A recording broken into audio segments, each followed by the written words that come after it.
Mesdames, Messieurs les journalistes, bonjour. Bonjour à ceux qui nous suivent sur Guira FM 93.3, les ondes de la paix. Bienvenue à cette conférence de presse hebdomadaire de la MINUSCA du mercredi 9 décembre 2020 avec nous ce matin un invité spécial, Ahmed Yan Sow, le représentant du directeur de la division des droits de l'homme de la MINUSCA qui parlera notamment du nouveau mandat de la MINUSCA dans sa composante droits de l'homme. Nous avons également avec nous les porte-paroles de la force, le lieutenant-colonel Abdulaziz Fall, et de la police, l'inspecteur Fatih. Nous commençons comme d'habitude avec quelques images qui ont marqué ou qui vont marquer l'actualité de la MINUSCA avec, depuis lundi, ces rencontres entre les membres du G5 et les candidats à l'élection présidentielle du 27 décembre. Ce sont des réunions qui se tiennent à la MINUSCA, à l'exception de celle d'un des candidats. Parmi les activités qui sont menées par la MINUSCA, il y a le transport du matériel électoral vers les préfectures, vers les zones les plus éloignées de la ville. Et il y a également, et c'est une activité qui engage toutes les composantes, qu'elles soient en uniforme ou en civil, des activités de sensibilisation. La porte-parole de la police vous parlera de ces dialogues communautaires pour des élections pacifiques qui vont être menées à Bangui, Bimbo et Begoua. La MINUSCA, à travers d'autres composantes, notamment à l'endroit des journalistes, à Pawa par exemple, la photo que vous aviez vue tout à l'heure. Nous revenons sur cette image, l'image précédente, avec ce bâtiment de la compagnie de gendarmerie de Bozoum, construite dans le cadre de l'appui de la MINUSCA à la restauration de l'autorité de l'État, un bâtiment qui a été inauguré ce mardi par le président de la République.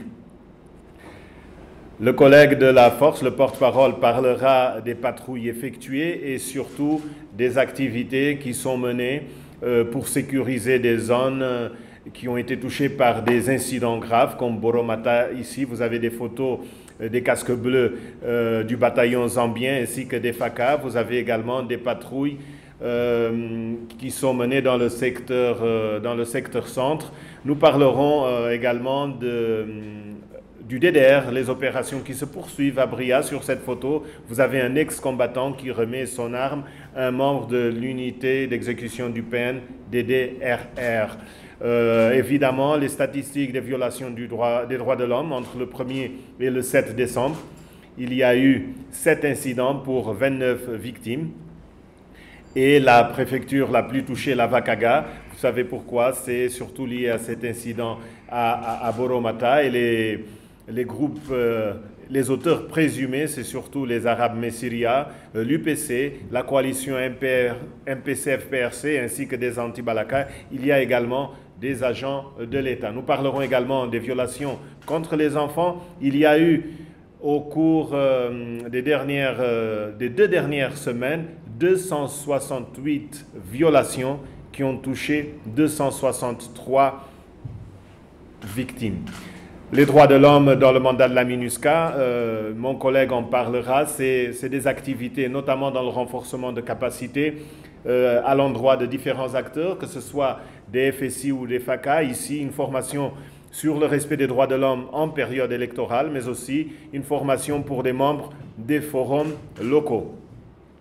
Également dans les droits de l'homme, un rappel, la poursuite de la campagne 16 jours d'activisme pour lutter contre les violences basées sur le genre, partout sur le territoire national, en coordination avec les autorités et les organisations de la société civile.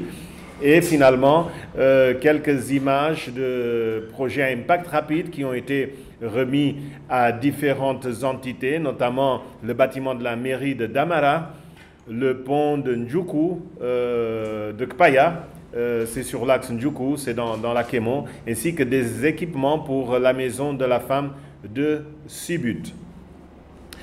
Le représentant spécial du secrétaire général des Nations Unies, Mankor Ndiaye, et les membres du G5 achèvent ce mercredi une série de rencontres avec la plupart des 17 candidats à l'élection présidentielle du 27 décembre 2020. Depuis lundi, les 8 États et institutions internationales partenaires de la RCA, membres du G5, se sont entretenus ou s'entretiennent avec les candidats des partis URCA, MLPC, CAN, BTK, RDD, Patrie, MCU, CS, RPR, PNCN, CRPS, RDC, PCD, ainsi qu'avec le candidat indépendant. Les membres du G5 ont renouvelé leur engagement à continuer d'accompagner le processus électoral dans un environnement propice à leur tenue, c'est-à-dire apaisé, crédible et inclusif. Ils ont également appelé les candidats à signer et à respecter le code de bonne conduite des partis politiques et candidats aux élections RCA. Le G5, comme vous le savez, constitué des États-Unis, de la France, de la Russie, de l'Union africaine, de la CAC, de l'Union européenne, de la MINUSCA et de la Banque mondiale. Dans son communiqué du 3 décembre, le G5 avait appelé tous les acteurs et partis politiques, mais aussi la société civile, les médias, toutes les forces vives centrafricaines, au respect des décisions de la Cour constitutionnelle, ainsi que toutes les institutions impliquées dans le processus électoral. De leur côté, le commissaire à la paix et à la sécurité de l'Union africaine, l'ambassadeur Smail Chergui, le président de la commission de la CAC, l'ambassadeur Gilberto da Piedad Verissimo, le secrétaire général adjoint des Nations Unies aux opérations de paix, Jean-Pierre Lacroix, et le haut représentant de l'Union européenne pour les affaires étrangères et la politique de sécurité, Josep Borrell, ont, dans une déclaration conjointe le 4 décembre, appelé les acteurs nationaux à respecter les récentes décisions de la Cour constitutionnelle et à s'abstenir de toute action qui pourrait compromettre la paix et la stabilité. La MINUSCA exprime de fortes préoccupations et condamne les alliances entre partis politiques et groupes armés. Elle appelle les groupes armés à respecter leur engagement et à s'abstenir de poser des actes pouvant entraver le processus électoral. La mission exprime le souhait que la campagne électorale qui débute le samedi 12 décembre se déroule de façon apaisée et lance un appel à tous les candidats pour une campagne électorale apaisée et à bannir tout discours de haine et d'incitation à la haine. Finalement, la MINUSCA se félicite de l'arrivée en RCA d'une partie du matériel électoral, notamment des isoloirs, des urnes, kits, lampes et scellés. Des aéronefs de la MINUSCA, comme vous pouvez le voir, ont déjà commencé à transporter ces matériels vers des villes comme Bria, Birao, Nola, Batangafo et Pawa. Je m'arrête là pour donner la parole au porte-parole de la force et ensuite de la police qui vont vous parler de quelques activités liées au processus électoral en matière de sécurisation, mais aussi de sensibilisation et autres engagements. Colonel. Dans le cadre de la mise en place d'un environnement sécuritaire propice à la tenue des prochaines élections, des opérations de sécurisation, de réparation de routes et de ponts, de soutien au déploiement des FACA sont menées au quotidien. À l'est du pays, aucun incident majeur n'a été signalé, mais la force continue d'exercer une forte pression sur les éléments des groupes armés. Des patrouilles robustes se sont focalisées sur les villages autour de Pawa, de Bokaranga au nord et de Nola et Gbambia vers le sud. Couplées au dispositif de base temporaires et permanentes, elles permettent d'assurer une présence de jour comme de nuit sur l'ensemble du secteur. Ainsi, avec une légère hausse par rapport à la semaine précédente, 143 patrouilles ont été conduites durant la semaine écoulée dans l'Ouest. Le dispositif sécuritaire mis en place accompagne le retour progressif des FACA et des FSI dans le cadre du plan intégré de sécurisation des élections. Dans le centre du pays, l'accalmie jusqu'ici notée a été perturbée par une série d'incidents, notamment des violences sur les populations civiles par les groupes armés. Il a été constaté au niveau de Ngouvuta, Ndomété et les environs immédiats de Kagabandoro, des incidents impliquant des éléments des groupes armés anti-Balaka et ex-Seleka. Des opérations de sécurisation fortes ont été menées sur chaque site où un incident s'est produit dans le secteur afin de rassurer les populations et mettre fin aux violences. Dans le cadre de leurs opérations, les casques bleus burundais ont sauvé d'une mort certaine le 2 décembre passé l'équipage d'un convoi civil que des éléments de groupes armés menacés de représailles suite à un incident survenu la veille au niveau de Ngouvuta. Dans la même lancée, ces mêmes éléments des casques bleus ont empêché une colonne d'ex-Seleka de rejoindre Kagabandoro et les ont stoppés au niveau de Ndomété pour éviter toute escalade du cycle de violence qui a été noté. Ainsi, 1204 patrouilles ont été effectuées dans le secteur centre durant la semaine passée. Dans la partie est, une légère tendance de la dégradation de l'accalmie est également notée, avec les incidents de Ndanda au nord de Bangassou et de Boromata à l'ouest de Birao, le 1er décembre. À Ndanda, 2 civils ont été tués par des supposés combattants de l'UPC. Suite à l'attaque de Boromata, la force a immédiatement déployé des casques bleus conjointement avec les FACA. Et c'est actuellement un effectif de 75 militaires composé de 35 casques bleus et 40 FACA qui sont actuellement à Boromata.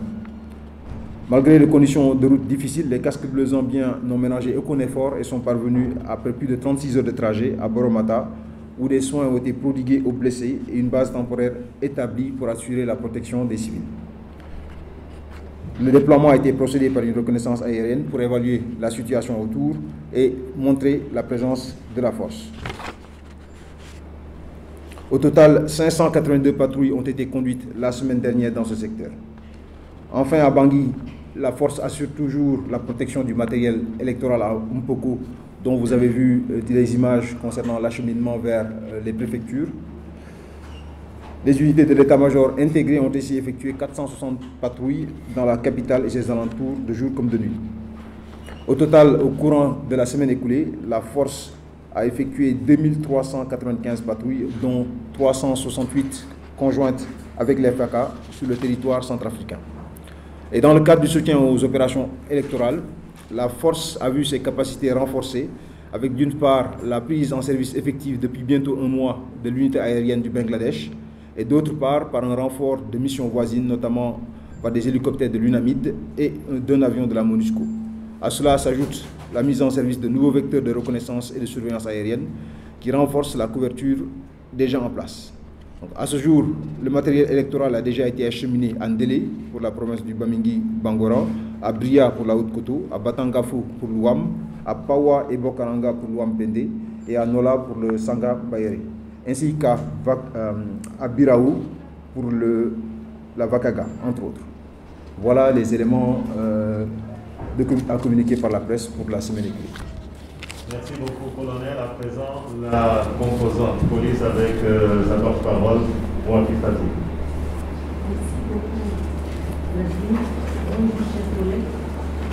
Concernant les activités de la composante police, la semaine écoulée a été dominée par la sécurisation des prochaines élections, par des dispositifs opérationnels sur le terrain, des travaux stratégiques de haut niveau, la poursuite des appuis au déploiement des forces de sécurité intérieure dans tout le pays, conjointement avec des programmes de construction de commissariats et de brigades, des séances de sensibilisation et des rencontres organisées par les UNPOL en collaboration avec les forces de sécurité intérieure et les autorités centrafricaines. Pour autant, d'autres tâches essentielles, notamment de protection des civils, ont été assumées simultanément. À Bangui, le 4 décembre, UNPOL a procédé au lancement d'une campagne de sensibilisation sur la non-violence et la gestion des rumeurs en période électorale afin d'éviter toute forme de violence durant le processus électoral. Cette campagne de sensibilisation qui va se tenir dans tous les arrondissements de Bangui, Bimbo et Bébois regroupera les forces de sécurité intérieure, les maires, chefs de quartier, leaders religieux responsables d'associations et de regroupements des femmes et des jeunes, dans le cadre d'une réflexion et d'échange sur les causes des violences électorales, leurs conséquences et comment les prévenir pour la tenue des élections apaisées. Les 2, 3 et 7 décembre, UNPOL a coordonné la formation de 12 FSI, dont 5 femmes, désignées pour servir comme opérateurs sur la réception et l'orientation des appels sur la ligne verte 1325, ayant pour but le renforcement de la participation des femmes aux élections et dont le lancement officiel est prévu dans les jours à venir.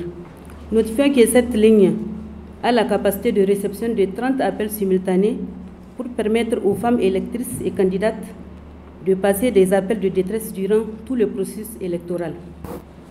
Voilà quelques activités essentielles de la police. J'en ai fini. Je vous remercie. Merci, inspecteur. Pour terminer le chapitre élections, pour votre information, l'autorité sous-préfectorale des élections de Bria a organisé des ateliers avec l'appui de la MINUSCA à l'endroit d'une centaine de jeunes et de personnes vivant avec un handicap sur des thèmes divers comme la gestion des rumeurs, la prévention des conflits, les infractions électorales et les opérations de vote et de dépouillement. Une activité similaire a également eu lieu à Pawa avec 3 ateliers sur les enjeux des élections, la prévention des rumeurs et des violences électorales à l'intention des femmes, des jeunes et des journalistes. Là aussi, quelques 50 participants, dont 20 femmes. Le DDR se poursuit à Bria, en tout cas, avec le désarmement de 19 combattants, dont une femme, des combattants du RPRC, du FPRC et du FDPC. Ils ont, ces ex-combattants, remis 18 armes de guerre et 511 munitions. Je le disais concernant les droits de l'homme que les milices arabes, Messeria, l'UPC, la coalition MPC-FPRC et les anti-Balaka sont les principaux auteurs présumés des violations qui ont été commises entre le 1er et le 7 décembre. Il y a eu 7 incidents pour 29 victimes. Ces chiffres ont été documentés par la division des droits de l'homme de la MINUSCA, la préfecture la plus touchée étant la Vakaga. Il y a eu également des chiffres concernant la protection de l'enfant entre le 20 novembre et le 3 décembre. L'unité de protection de l'enfant a documenté 268 violations graves des droits des enfants ayant affecté 263 d'entre eux. Sur ce total, 256 portent sur le recrutement et l'utilisation des enfants, et parmi ces 256 enfants, 94 filles. Par le FPRC à Birao et les anti-Balaka à Bria. Surtout le FPRC, 250 cas recensés. Ces enfants ont été recrutés entre 2016 et 2020 et utilisés dans l'exécution de différentes tâches, notamment comme combattants, informateurs, messagers, cuisiniers ou porteurs. La MINUSCA vérifie actuellement des allégations sur le recrutement et l'utilisation de 10 enfants par le 3R et les anti-Balaka.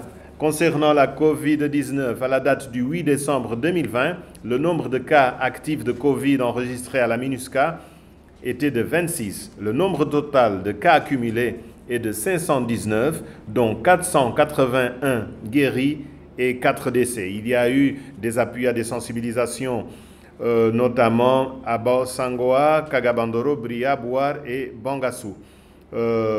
C'est tout de ma part. Je me tourne à présent vers Ahmed Yanso, représentant du directeur de la division des droits de l'homme de la MINUSCA. Vous le savez, demain c'est la journée internationale des droits de l'homme. Il y a à Bangui une table ronde et aujourd'hui, Yann va nous parler du mandat de la MINUSCA et des activités prévues en vue des élections.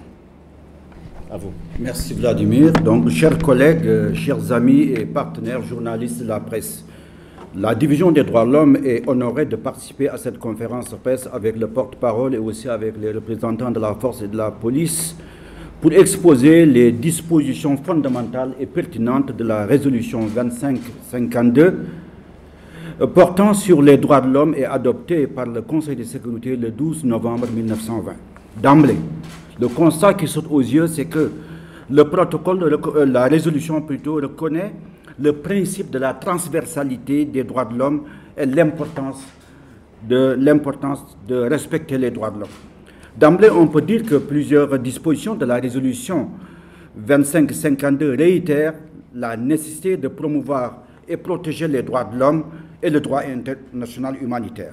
Le dit accord donc met en exergue le principe de la nécessité de respecter les droits de l'homme et l'impérative nécessité de lutter contre toutes les formes d'injustice, d'impunité et aussi reconnaître la nécessité d'aller vers la réconciliation nationale, la réconciliation et aussi de tenir des élections apaisées. La résolution met un accent donc particulier sur plusieurs aspects, plusieurs points que nous allons essayer de parcourir avec les initiatives posées par la division des droits de l'homme dans la mise en œuvre du mandat de la MINUSCA. Le premier point concerne la justice transitionnelle et la réconciliation nationale. Si on lit le paragraphe 5, la résolution 2552, recommande d'appuyer les efforts déployés par les autorités centrafricaines pour inscrire la justice transitionnelle dans le processus de paix et de la réconciliation nationale par une approche inclusive.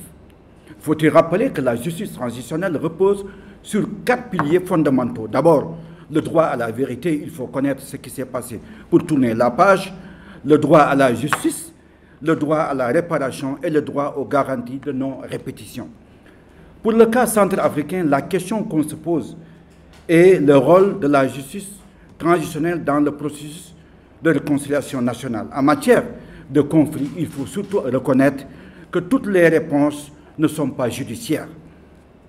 En revanche, il faut surtout noter que si la réconciliation est incontournable pour bâtir des espaces de paix, elle ne doit pas se faire au mépris des règles de justice.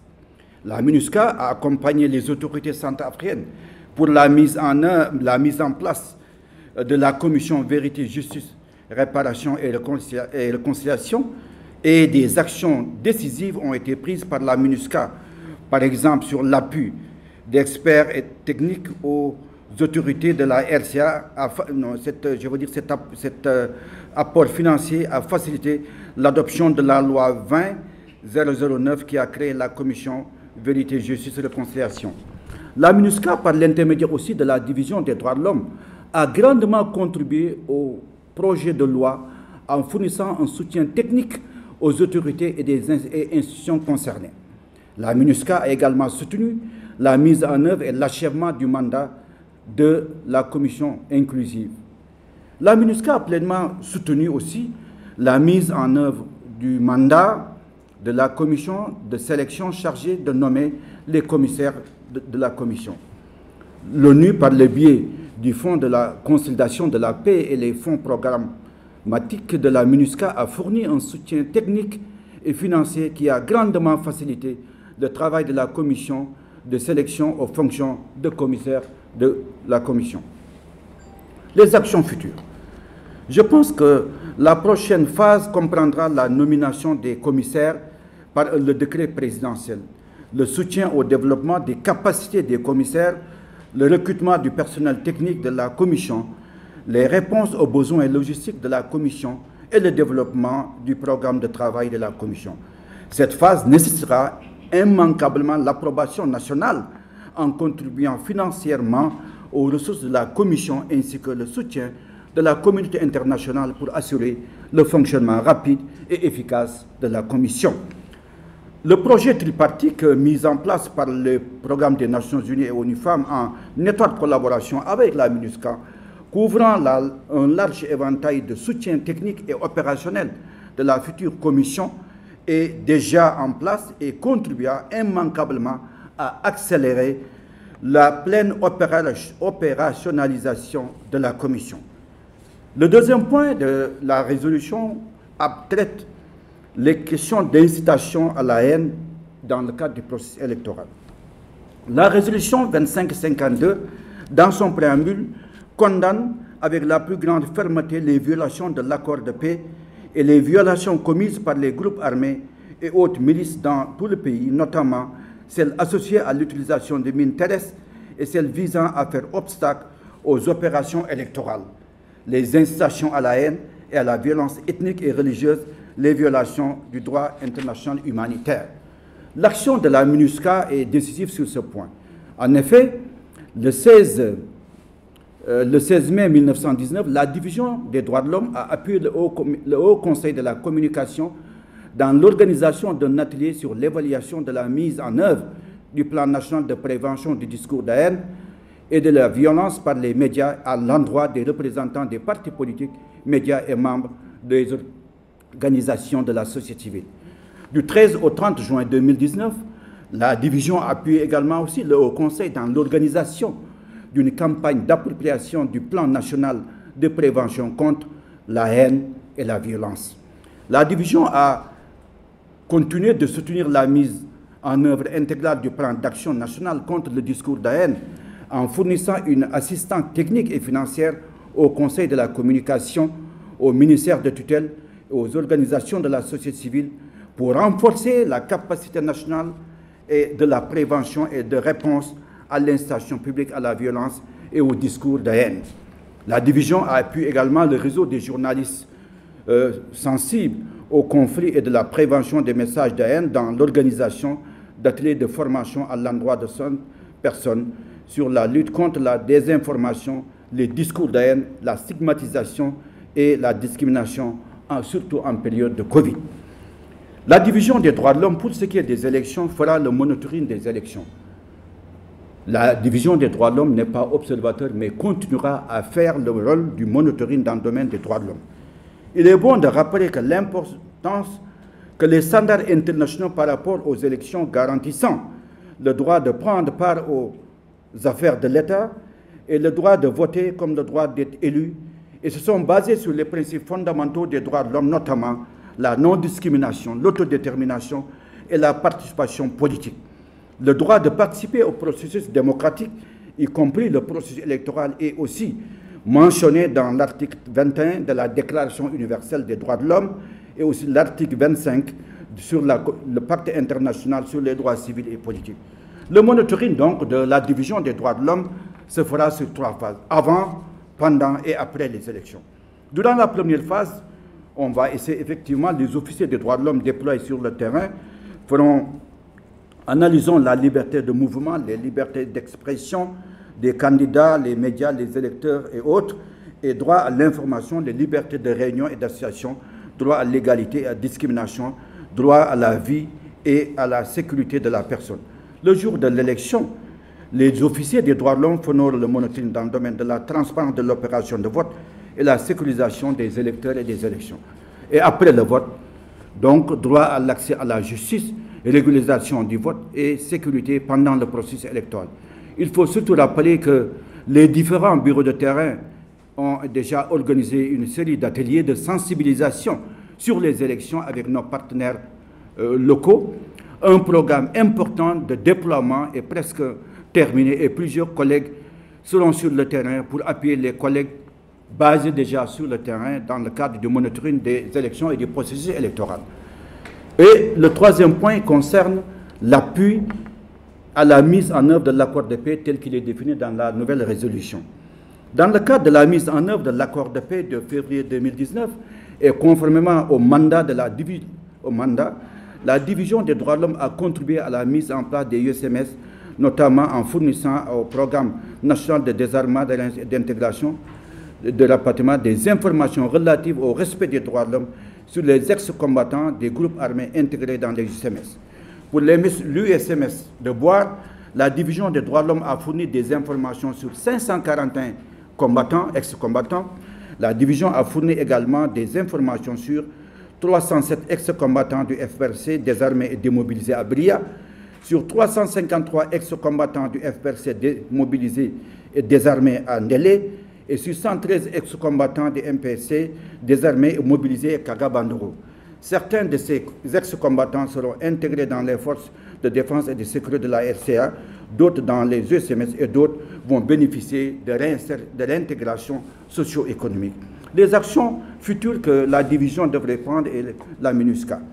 Donc il faut conformer au paragraphe 32 BI de la résolution, la division des droits de l'homme continuera d'appuyer les autorités de la RCA à élaborer une méthode pour la vérification des antécédents des éléments des forces de défense et de sécurité qui prévoit notamment les vérifications concernant le respect des droits de l'homme au moment d'envisager l'intégration d'éléments des groupes armés démobilisés dans les institutions du secteur de la sécurité.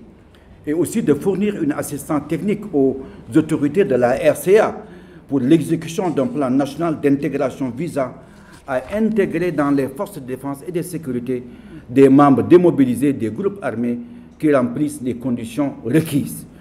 Et aussi, la division devra offrir des conseils techniques aux autorités centrafricaines pour accélérer la mise en œuvre des arrangements sécuritaires transitoires prévus par l'accord de paix, notamment la mise en place des USMS après vérification des antécédents, désarmement, démobilisation et formation de leurs membres. Sur le quatrième point concernant la protection des enfants dans les conflits, la Division des droits de l'homme a déjà pris beaucoup d'initiatives qui ont permis d'apaiser la tendance aux violations des droits de l'homme. Il faut se féliciter de l'adoption du Code de protection de l'enfant le 15 juin 2020 et de la ratification le 21 septembre 2017 du protocole facultatif à la Convention relative aux droits de l'enfant concernant l'implication d'enfants dans les conflits armés. C'est le plaidoyer de la section chargée de la protection de l'enfant qui a largement contribué à la ratification du protocole par l'ASA. Cette ratification a permis donc l'adoption d'un code de protection des enfants associés aux groupes armés. Au terme de cette loi, les enfants sont traités comme des victimes et non plus comme des auteurs. Les actions futures à prendre. Au terme de l'accord 5, de l'article 5 du paragraphe de l'accord de Khartoum, les groupes armés mettent fin à toutes les formes de recrutement dans leurs troupes, y compris d'enfants et d'étrangers. Plusieurs autres paragraphes abordent de manière systématique les violations et abus des droits de l'homme et du droit international. Pour revenir sur le point concernant l'impunité, le préambule rappelle l'impérative nécessité de mettre un terme à l'impunité et de traduire en justice les auteurs de violations des droits internationaux humanitaires et d'atteinte aux droits de l'homme et des violations de ces droits. Le paragraphe 20 rappelle l'impérative nécessité de traduire en justice les auteurs, conformément au statut de la Cour pénale internationale. Le paragraphe 4, qui rappelle aussi à la procureure de la CPI, a pris le 24 septembre 2014 la décision d'ouvrir à la suite d'une demande expresse des autorités centrafricaines une enquête sur les crimes commis depuis 2012. Le paragraphe 22 qui demande aux autorités centrafricaines de donner des suites aux recommandations formulées dans le rapport sur le projet d'inventaire des violations graves du droit international humanitaire et des droits de l'homme et des atteintes portées à ces droits commises sur le territoire centrafricain entre janvier 2003 et décembre 2015. Le paragraphe 23 qui exige aux groupes armés de mettre fin à toutes les violations et exactions commises contre les enfants en violation des droits applicables, y compris le recrutement et l'utilisation d'enfants, les viols et les violences sexuelles, les meurtres et les mutilations, les enlèvements, les attaques contre les écoles et les hôpitaux. Et aussi mettre un terme aux actes de violence sexuelle et fondés sur le genre. Le paragraphe 24 de la même résolution demande à toutes les parties, y compris les groupes armés, de mettre fin aux actes de violence sexuelle et fondés sur le genre. Le même paragraphe exige l'ouverture d'enquêtes sur les actes de violence et que les auteurs soient traduits. Les conventions de Genève prohibent le viol et les violences sexuelles en période de guerre. La Cour pénale internationale interdit aussi les actes de violence sexuelle contre les femmes en temps de guerre. Il en est de même de la Cour pénale spéciale. Action entreprise par la Division des droits de l'homme pour la lutte contre l'impunité. La Division des droits de l'homme a eu à collaborer beaucoup avec les institutions de la CPS et de la Cour pénale internationale. Plusieurs réunions de travail avec la Cour pénale spéciale pour le suivi de la situation des personnes transférées à Obo, aussi une réunion avec le procureur spécial de la CPS sur la situation judiciaire et carcérale des personnes transférées à Bangui dans le cadre toujours des transférés d'Obo, une réunion avec le cabinet du procureur spécial près de la CPS sur le même sujet, une réunion avec le président de la CPS sur les sujets dessus évoqués et 5 visites effectuées au frais des personnes transférées d'Obo à la maison d'arrêt du camp de Roux, participation active de la Division des droits de l'homme au processus de recrutement du personnel international de la CPS et aussi coopérer largement avec la Cour pénale internationale sur les demandes individuelles auxquelles la division a été saisie. Sur la protection des civils, la résolution 2552 du Conseil de sécurité a réitéré à plusieurs reprises que toutes les parties au conflit armé sont tenues de se conformer à leurs obligations et droits internationaux humanitaires et en particulier celles prévues par les conventions de Genève. Par conséquent, de nombreuses règles de droit international relatifs aux conflits armés non internationaux sont quotidiennement applicables dans l'ordre interne des États. Ce qu'il faut déplorer, c'est que les groupes armés ne comprennent pas trop bien les règles applicables au droit des conflits armés, ne connaissent pas les droits prévus par les conventions de Genève. Et les groupes armés sont tenus de respecter les dispositions du protocole sur les conflits armés non internationaux et l'article 3 commun aux 4 conventions de Genève, de même que les règles du droit international humanitaire coutumier. Et à ce niveau, la division des droits de l'homme fera son travail et continuera toujours de faire le profiling des membres des groupes armés auteurs de violations des droits de l'homme et atteintes au droit international humanitaire, sensibilisation sur le respect impératif par les groupes armés des règles de droit international humanitaire et des règles des droits de l'homme. Il faut rappeler que l'article 3, commun aux 4 conventions de Genève, encourage toutes les parties à un conflit armé non international au respect du droit international humanitaire à travers les conclusions d'accords spécifiques tels que les actes d'engagement à l'appel de Genève. Mise en place aussi des procédures de vétine dans le cadre des vétines et de la politique de diligence des droits de l'homme dans la mise en œuvre de l'accord de paix.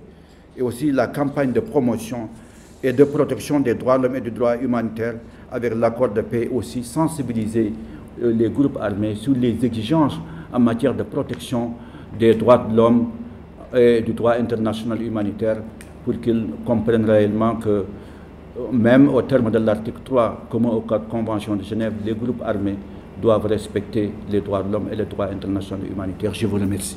Merci Yann, et à présent nous sommes à votre disposition, mesdames et messieurs les journalistes.